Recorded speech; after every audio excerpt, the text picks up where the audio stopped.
Hello, folks. Welcome to Never on the Back Foot. Tonight, we are looking at India's very dominant 295 run victory against Australia in Perth. And joining me, of course, is Anuj. He is a passionate cricket fan, wears his heart on his sleeve. And some of his reportage during this test was just remarkable. I will make sure to share links of that, post the session for you all to read. But now let's just pick his brains about this extremely special win. As you can see, he's also wearing the Indian jersey, goes to show his passion. A warm welcome to you, Anuj. I know in spite of all the logistical difficulties we had, we're Yeah. finally live and ready to go. So yeah, my first question to you is, how are you doing tonight? I'm doing very well. I'm doing very well. How are you? Yes, Anuj, doing all good. I think after all the IPL auctions madness, we needed Yeah. some time to process everything that's happened and just talk about this test match because sometimes with people so obsessed with T20 cricket, an achievement like this in test cricket often goes unnoticed. So Yeah. dedicating an entire stream obviously makes sense. So I'll probably start with this, Anuj. Like obviously entering the match, the expectations of the Indian fans were not a lot because you're coming in from a what 0-3 drubbing at home versus New Zealand. You're going to Australia. So, what were your expectations heading in, and yeah, what are you feeling after the result? I think the whole narrative was that Australia will blow India away at Perth, and the kind of test matches that they had lined up, the way it was lined up, it was certain that Perth was going to be a spicy track. And there were some videos on Fox Cricket as well, where some experts were saying that India will be blown away in 4 days. So it's nice to see that the result has been decided in 4 days, but just the opposite way. Exactly. Love when, some experts can actually be proven wrong because not a lot of people had actually given India chances, coming into this test match. So, again, just looking at the test now, India won the toss. They opted to bat first, right? So, again, what were your like honest thoughts on this? Somewhere, like, were you convinced with it? Did you think it was a bold call? Looking at the surface, was it a wise choice that India did? I think in Western Australia, with the cracks become a huge factor there. Whether it's Waka or the Optus Stadium, and cracks become a factor, and we have seen that way. And also, it tends to get a bit better to bat on in days 2 and 3. That is exactly what Jasprit Bumrah said, that the track will get quicker. But it was a brave decision. It was a brave decision, and in a way, it's good that we got bowled out on the first day itself, so that we had that green track to have a crack at the Aussies. I mean, that's an interesting way to look at it because I think, a lot of fans were just so utterly disappointed with the way India was dismissed in that innings. And through the course of our discussion, we will talk about that. But again, just looking at India, they had a new opening duo in Yashasvi Jaiswal and KL Rahul. And as you rightly said, that first innings was far from ideal. And, we lost Jaiswal, sorry, we lost Jaiswal early on. And then Rahul kind of, tried to bat, but then a lot of mistakes were happening. So, how would you assess India's first innings? The conditions were challenging, so that's a fact, and the ball was doing quite a lot. So I think KL Rahul batted really well. He was unlucky that his decision it didn't go his way. But apart from that, I don't think there is much that the batters could have done. There was just a lot of seam movement on offer. Yeah, again, now fair insights there because just looking at the dismissals of even Padikkal, Virat Kohli, and the rest of the batting lineup, you could see there was a pattern, right? They were just not able to acclimatize to the conditions immediately.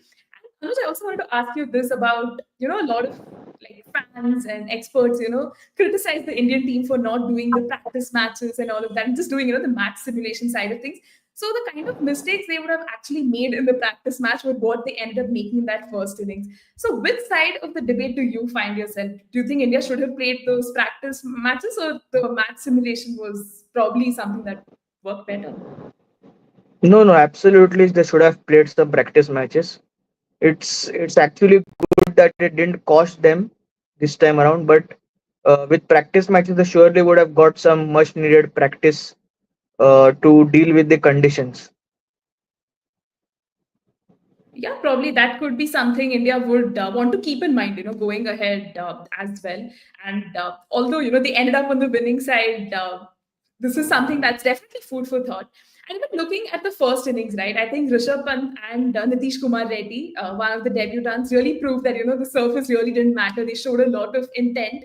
I know the intent word is thrown around a lot, but you could really see how they just Yeah. wanted to bat it out there. So, what do you think worked out so well for them, and what were your observations from their partnership and individual knocks as well? I think what worked well for India, as I said before, that they had a crack at the Aussies at the right time, and because of which they could get that lead. And I think that what what worked out well for them was nobody was bogged down. There was no excess baggage of the mistakes that had happened against New Zealand. I think that was very crucial that they didn't carry that baggage with them, and they were there to express themselves. That's I think what worked for them. Yeah, because I mean, after seeing that sort of the batting from the batting order initially, and then seeing this duo, bat like it was an entirely different surface was kind of refreshing. And you could see how those runs also actually, came in handy. And let's also, pick your brains on Australia's bowling, right? In that first innings, especially Hazelwood. I mean, man was bowling like an absolute dream. He picked up those 4 wickets. You had Cummins and Marshalls, doing the bulk of the damage, making it really difficult for the Indian batters to settle. Again, your thoughts on Australia's bowling in that first innings? I think they were very disciplined. I think that works really well for the Aussies.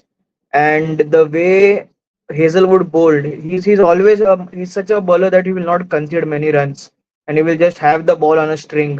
And I think so that was pretty much expected from a world class bowling lineup like that. So I think that worked for them very well.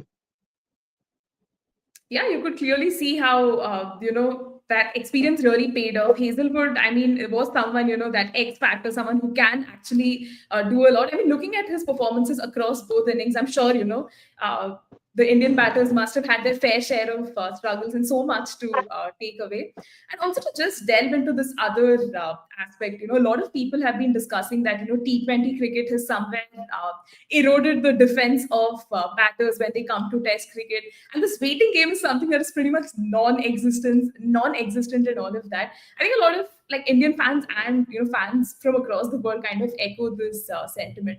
So Anuj, do you agree with that, that T20 cricket has actually chipped off at the Test batting style of things, and it is actually a cause for concern?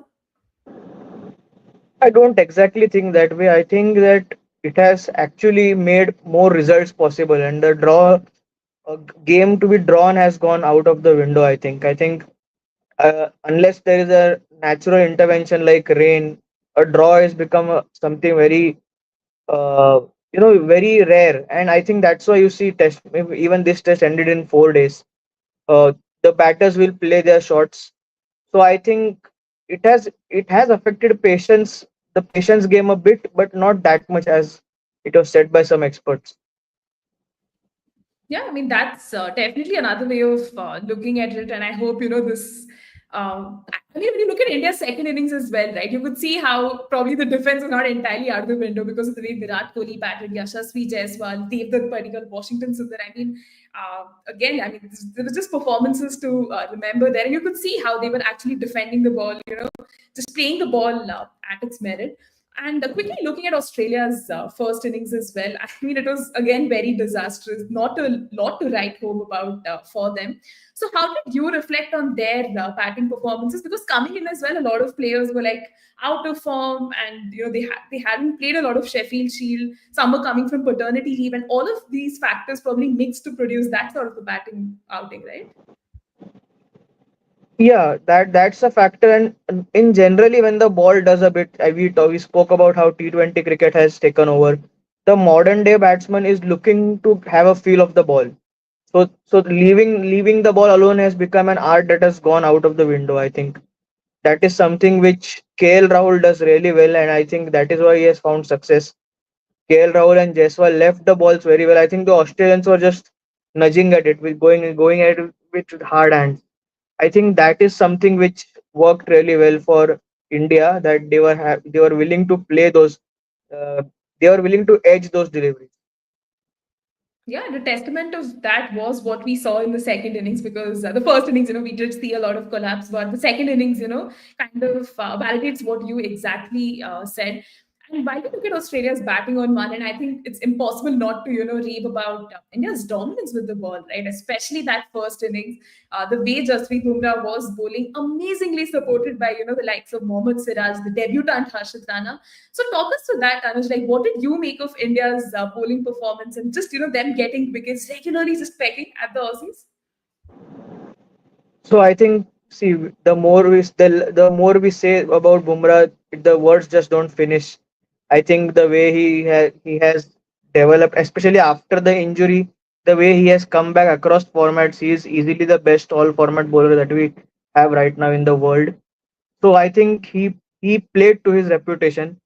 He led the way. He realized that after having made a brave decision to bat first, it was upon him to get those early strikes and get India back in the game, despite having just 150 on the board.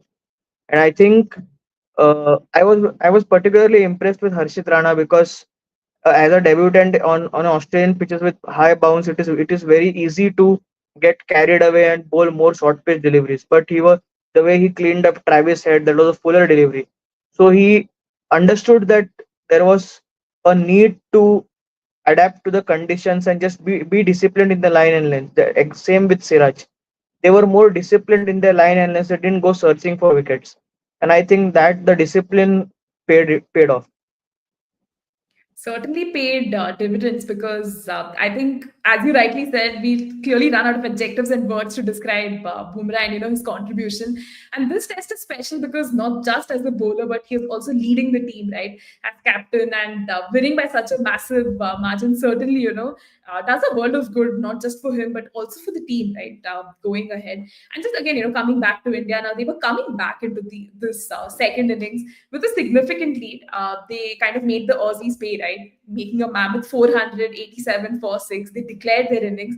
We had the likes of Yashasvi Jaiswal, Virat Kohli, Nitish Kumar Reddy again just come to the party and set the stage, like set the stage on fire with these knocks. So again, what were your thoughts on the way India batted in that innings? And were you concerned that they might declare too early and the Aussies might actually end up chasing it?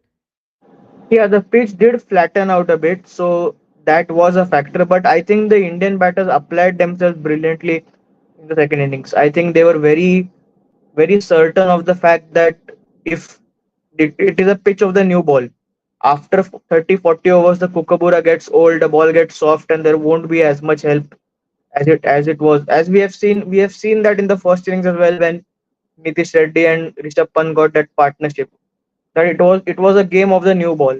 Australia had to strike with the new ball, and both KL Rahul and Yashasvi Jaiswal were very defiant in that. They were very certain in their technique. Jaiswal played very close to his body. He was he and the shots that he went for, he gave it a full Monty, as we say that, because he didn't hold back. So, and because of those slashes over point that we saw, some of his favorite shots, we saw that he grew in confidence. So I think they learned from the mistakes of the first innings and they applied themselves brilliantly. Fair points there, Anuj, and also to just get your thoughts quickly on Virat Kohli as well. I mean, a lot has been spoken, a lot has been written about the man, being out of form. A lot of people, questioning his place in the side. But that knock, right, that century he got, it just I think gave so much reassurance to fans, spectators, and experts that he's very much here. And Virat Kohli in form is something that the Indian team would definitely celebrate. Yeah, I think it was a long time due. I think his century, and that's a huge monkey off his back, I would say, because he was getting those scores. He was getting 50, 60, 70s, but he wasn't getting the 100 for a long time. And even we could see the relief on his face after he got to that milestone. I think Virat Kohli scoring runs in the very first test augurs well for India going ahead. I think that is something that will keep them in good stead going ahead, because the pink ball test I think won't be easy with the moving ball, and there are some big games to come up as well. So I think Virat Kohli doing well is really good news for India. That is true. And also a quick word on Nitish Kumar Reddy, right? I think for long, India has wanted a pace bowling all-rounder who can consistently, bowl those good lines in length, get you those crucial runs as well. Hardik Pandya was looked in at that for a certain period of time, but clearly, his body hasn't kept up with, the rigors of Test cricket. But NKR certainly giving you the signs and confidence that, hey, this is someone we can actually invest in for the future as well. Yeah, I believe so because what we have seen from him, at least with the bat, was very promising. He took to it like a fish takes to water because I think when in those testing conditions, getting 41 runs was not easy. And in the second innings, he was very clear that with the intent to declare, he played his shots. So I think with Nitish Kumar Reddy, he's still raw with his bowling. There is still a lot to improve on, and he will only get better. His pace will only increase, I think, with time.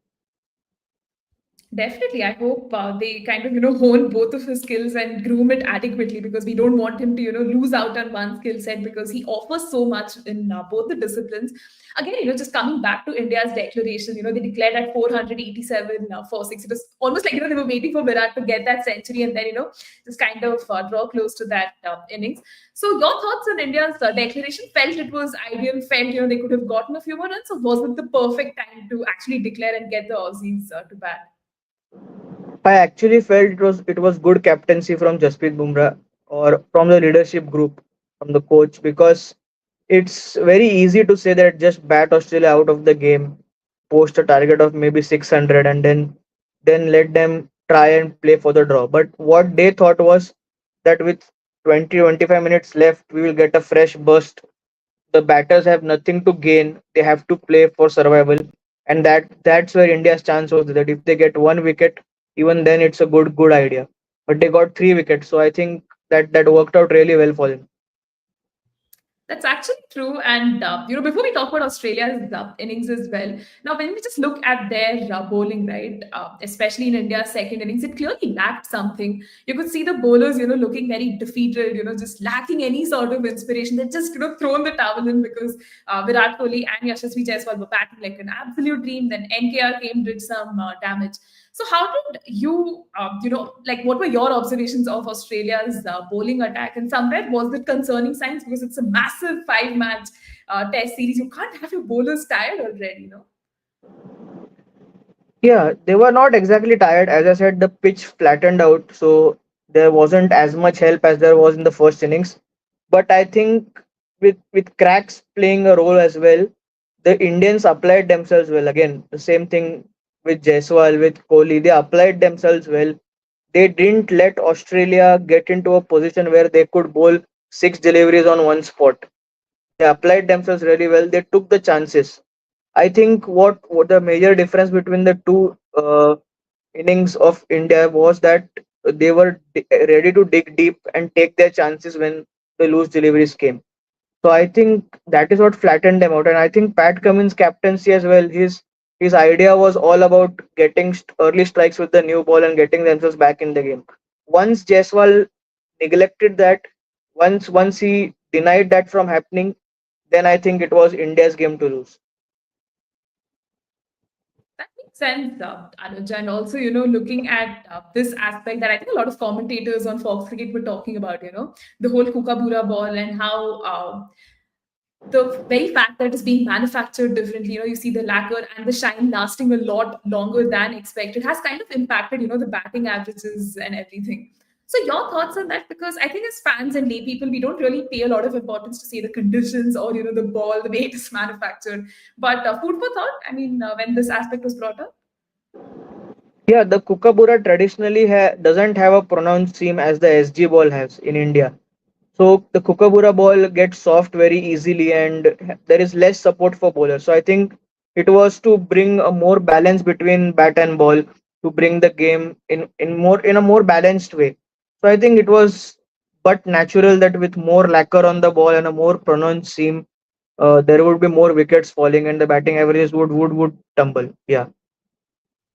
Yeah, I mean, time will tell, if this trend will kind of continue, or will they revert back to, how they kind of made the leather ball as well. But again, just looking at Australia now, a target of 534 was definitely going to be an uphill task for them. As you said, they are like, they lost what, 3 wickets very soon. And coming into that day four, it was always going to be extremely, extremely difficult against this Indian bowling attack that eventually got the better of them. But talk to us about Travis Head's knock, right? Somewhere again, was it giving you flashes of a certain incident we don't like to talk about? And did you see the possibility of a comeback, or was it just, for the flashes? I think again he was the only batter who was prepared to put the bowlers off their lengths, like not allowing the bowlers to bowl with discipline. The stark difference between the two bowling innings of India. In the first innings, they were able to dictate terms because the Australian batters were in a shell. I think when Travis Head is at his best when he's playing his shots. So that is what happened in the second innings, that he didn't allow the Indian bowlers for a long time to really bowl in their plans. But again, as I said, the ball from Bumrah to get his wicket was brilliant, because to produce that kind of delivery on a pitch with not much of an assistance shows why he is a genius. That's very true. And I actually did want to talk to you about that phase, where India was kind of struggling to get the wickets, where we could see, Travis Head, Mitchell Marsh, kind of just getting into the groove, kind of building that partnership. Harshit Rana looked quite, off his game. And you could see Bumrah, experimenting with different bowling options. Again, did you read too much into this, or was it just a case of, probably India trying a lot of plans, but then, I mean, eventually did work out for the better? But was that period slightly concerning for you? Not concerning per se, because as I said, it was a new ball pitch. So after 30-40 overs, when the ball got softer, the batting was easier. And we saw that in the first innings as well, when Mitchell Stark and Josh Hazelwood hung around for a long time. So it was a combination of both. I think the ball getting softer and Travis had not allowing the Indian bowlers to bowl to their lengths. Makes sense. And even just, like drawing our attention to Australia's batting as well. Manas Labuschagne has been so woefully out of form. I mean, before the series, we heard a lot of chatter from him that he's going to be the Pujara for Australia. And Steve Smith, I'm hoping this is not the last BGT he's playing, and he definitely has a lot more to offer. Then there's Usman Khwaja and Nathan McSweeney, the new opener, and a bunch of all of these factors had to come together. But how are you looking at Australia's batting? Like, is it giving you a lot of confidence, or do you think they're just probably a match away from getting back into that groove? I think there's a lot of quality in that batting lineup, and we cannot write them off at any stage. Uh, what happens is when there are conditions where the ball moves around, you are bound to get a collapse. So even skipper Pat Cummins said that after the game, that he's not expecting any changes in the second test. So I think they're going to stick to their guns, and hopefully, not hopefully for us, but hopefully for them, the batters score and get the job done in Adelaide. Yeah, I mean, seeing a competitive Australian side, go shoulder to shoulder with India is sights you want to see, even though, we want the result to be that of India registering a win. But I think through the course of our discussion, we briefly did touch upon the pitch, right? Now, there's a lot of chatter again about the pitch kind of changing dramatically through the course. Like, I think the broadcast itself was showing day one, day two, and day three pitch, like Yeah, how different it was looking. So, Anuj, how did you read into that? Like, I mean, what was just happening to the pitch? And did you think, I mean, that of course had a role to play, but then why do you think that was happening? I think it was more to do with the heavy roller that Pat Cummins used on day two. When he used the heavy roller and then the grass died down, so there was nothing much in the pitch remaining. I think the idea was right, what happened is the pitch flattened out. So I think he wanted more runs for Australia, but that that played into India's hands. Yeah, Clearly backfired for Australia there, because India ended up making merry on that surface. And on the contrast, let's talk about Jasprit Bumrah, right? I mean, it was his not captaincy debut; it was the second match he was captaining, and it was such a complete team performance for him. So much to take away. So, how would you rate his captaincy in this match, and your major observations? I was very happy with his captaincy. He was very proactive. He was and especially the way he used himself. Now we know Bumrah is an asset, and workload management is a huge thing now, with especially with him, We cannot afford to lose him again to a big injury. So the way he was using himself in short bursts, that was also good to see. And the way he rotated the bowlers, the way it, like even especially at the back end of the match, it would have been very easy for him to come back into the attack and take those 2 wickets and take another 5 wicket haul. But he let Harshit Rana bowl, he let Siraj bowl. So I think in a way he underbowled himself, but that's a good thing because by that time the match was already in India's grasp. That is true. I think a lot of takeaways on Bumrah and his captaincy as well. And while this is perhaps not the topic of discussion today, but I probably still bring it up. Like looking ahead, right, from a futuristic perspective as well, does Bumrah merit a case to be India's possible full-time Test captain? Because once Rohit Sharma hangs up the boots, you need someone to take up the reins, right? Is Bumrah presenting himself to be that sort of a candidate for you? I think if that is to happen, someone like a Bumrah will have to choose formats. The where he plays. I think playing all three formats and then playing every single test match, it would be too taxing on his body with that action. So if there is a case where he decides in the near future that he doesn't want to play ODI cricket, if it's after the next World Cup, then there's a possibility that he's playing only test match cricket with the T20 World Cup already won. If he doesn't have those aspirations anymore, if he aspires to be a proper full-time test cricketer, then that's possible that he's playing every test match. But right now, with so much to come, with Champions Trophy to come and everything, yeah, Bumrah playing every single match is risky.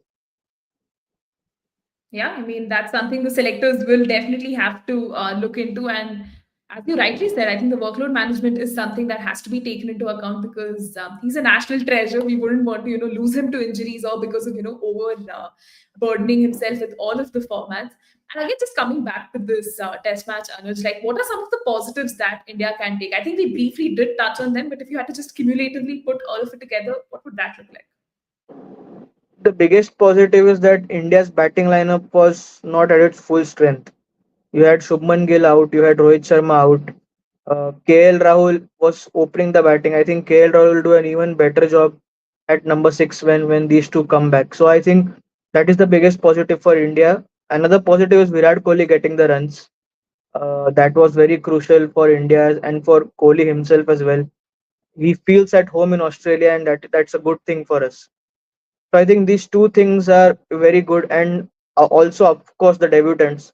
The debutants didn't let the nerves get to them. And it would have been very easy for Australia to feast on Harshit Rana and Nitish Reddy after surviving Bumrah's spell. But Harshit Rana ensured that the pressure was still on, even when Bumrah was not bowling. So I think these three were the huge positives. Absolutely, something that I think a lot of us fans have also been celebrating that India had so much to take away from this test. But Anush, are there still areas that you think India has to be mindful of, work on, focusing on the next test, the rest of the series as well? Because although they've gotten this 1-0 lead, there's still a larger objective, right, of the World Test Championship and all of those aspects. So, any areas you think India should probably work on? I think one area where they can think about is the spinner. I think Washington Sundar, as good a batter he is, they would want to see Ashwin or Jadeja. I think with the spin likely to play a major role, especially in the last two test matches of the series. And even in the pink ball test, Ashwin did really well last time around. So there would be a temptation to go with Ashwin or Jadeja. And also as we saw in this test match, there was a rough outside the off stump of the left-hander. And Australia have many left-handers. So Jadeja can hit those cracks really well. So I think they can look at Jadeja in place of Washington Sundar for the next test match. But that's the and apart from the two batters who come in after the fit, Rohit and Gill, I think these three changes could be possible. They could also look at someone like an Akashdeep to have a bit more stability and experience in place of Harshit Rana. But again, it depends. Bold calls there, Anuj. Only I think time will tell. If India would kind of enforce these changes. I think Shubman Gill and Rohit Sharma making their presence back in that 11 seems all but certain. I mean, Shubman Gill hopefully has recovered from his injury. And although we've spoken so much about India, let's also look at Australia, right? Because somewhere you can see signs of a side that is kind of struggling, right? I mean, earlier this year we saw them lose to the West Indies, and I think that the Australian dominance somewhere seems to be missing. The team is aging and is possibly heading to a transition as well. A lot of people were talking about this could possibly be the last time the group as a whole plays, the Border Gavaskar Trophy, and probably the next time around we'll see an entirely new crop of players. So, Anuj, your thoughts on Australia and how they still have a point to prove? I think now they will think twice before giving such a pitch where it's their seam movement for the bowlers. I think they have realized that even their batters are susceptible to seam movement and swing. So it would be interesting to see the drop-in pitch in Adelaide, how it behaves, because generally drop-in pitches have a lot of grass on it. So there could be even more help with the pink ball in the evening time, especially. So it will be interesting to see they are sticking to their guns right now. But I think a couple of batters at least could be on their notice period if they don't perform again in the second test. Makes sense. And I think Australia is just one team, right? That one can write off on their own peril. So, do you foresee a strong comeback from them, and any expectations you have for Australia for the rest of the series? Yeah, absolutely. I think the one test that they wanted after such a loss would be the pink ball test, because again they have never lost a pink ball test, but they had also not lost a test in Perth. So India have the habit to break streaks. So it will be interesting to see. The 36 all out could play a role in India's mind, given that it was again a pink ball test match in Adelaide. It will be interesting to see that, especially the twilight time. That's where you have to bat well. I think that is where the game will be decided. Which of the two teams bat well during the twilight time? That's where the second test will be decided. Yeah, yeah. I mean, I think even Pujara, was talking about the pink ball and how it retains its shine for, say, a longer period of time than the red. So it's probably Yeah. going to be a real test for Team India, batting under lights or in the twilight period, as you rightly said. But before we, kind of talk about the next test match, Anuj, like, what were your positives for Australia from the first test, right? I mean, I think one, we did talk about Josh Hazelwood having such a brilliant test match. He was so economical. He got you those wickets and all of that. But any other positives that Australia can probably take for some level of confidence for them? I think Travis said doing well is good for them. That there's at least someone who is in form going into the next match. Steve Smith in the second innings looked good. He was not falling over in his stance, something that he changed in his second innings. So I expect Steve Smith to have a good test match in Adelaide. I think these two batters, Steve Smith and Travis Head, I think India will have to be very careful of. Definitely. And also, just looking at the next test match, like, what do you think are some of the changes that Australia would want to enforce? We did talk about India, but do you see Australia enforcing any changes? Although Pat Cummins has given us the assurance that, we're probably going to see an unchanged playing 11. Do you foresee a change in the course of these days if probably he's had a change in mind or the management thinks that's the ideal way to go?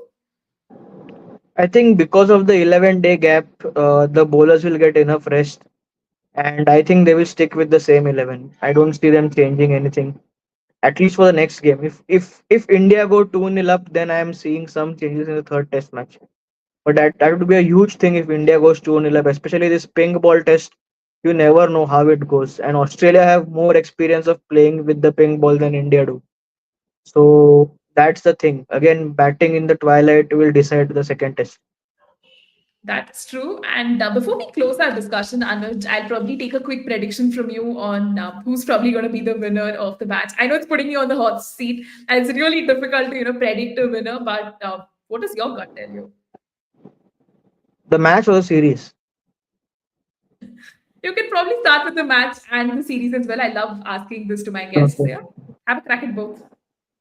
I think Australia will win the pink ball test because of the experience that they have with the pink ball.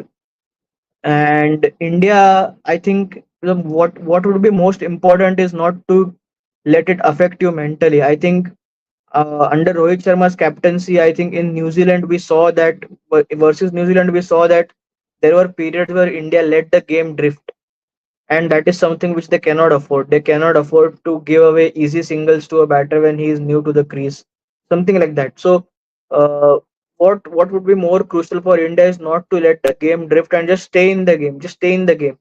Even if you can't take a lead, just try and get to parity. Just bat well under lights. As you said, the new T20 game has kind of affected the, what is it, the patience factor. So, but the patience factor will be really important under lights. So I think That was Australia true. will win it. But if Hmm. India win in Adelaide, then they're surely winning the series, because I don't see Brisbane, Melbourne, and Sydney that we lose all three. I don't see that happening. Right. So Anuj has given his predictions there of India possibly winning the series if the second test goes in their favor. Hopefully, Anuj, your predictions are met, because this would give a lot of Indian fans a lot of happiness. But before we close our episode, actually, let's talk briefly about Rohit Sharma as well. I mean, he was not there in the first test. He will be joining the team ahead of the second one. There is a legion of fans who are very unhappy with this. They're like, Rohit Sharma is probably going to affect the balance of this winning team. I mean, at the end of the day, he's your captain, right? He definitely has a lot more to offer. So, Anuj, how do you read into this narrative? Because the moment Rohit Sharma comes to open with Jaiswal, KL Rahul gets dropped down, it entirely changes the complexion of the side, right? It does change, but I think especially in the pink ball test, you need a technically solid batter to bat in the evening time. And I think if India bat first, and if we don't have a collapse, the fourth wicket would generally fall by the twilight time, and at that time KL Rahul will walk out to bat. So I don't think it's that big a problem for India. And Rohit and Jaiswal have also done well as a pair. So it's not that they don't have a good record and suddenly we are changing a settled combination. So I don't buy into this theory of Rohit Sharma batting at number six or something like that. That's very less likely to happen. Yeah, I mean, right now he's kind of settled at that top order, as an opener. So just again putting him down at six may not be the wisest of the choices. So yeah, that pretty much does conclude our discussion. I'd like to take this opportunity to thank you for joining me on the stream and talking so brilliantly about the first test. Put a lot of things in perspective for me and for a lot of fans who are watching in. And for any new viewers joining us today, don't forget to follow Anuj on Twitter. He's put his handle right there in his name, and he tweets some amazing, lovely insights. So make sure you actually follow him. And if never the back foot, guys, we would keep coming up with live streams like this to discuss everything that's happening in the world of cricket, not just Indian cricket. And Shashank, really kind words there. Thank you so much. We are really happy you like the stream. For joining us now, please do go back, see the whole stream, and see Anuj amaze us with his amazing insights. So yeah, guys, that's all for now from us. Thank you so much. Good night. Take care.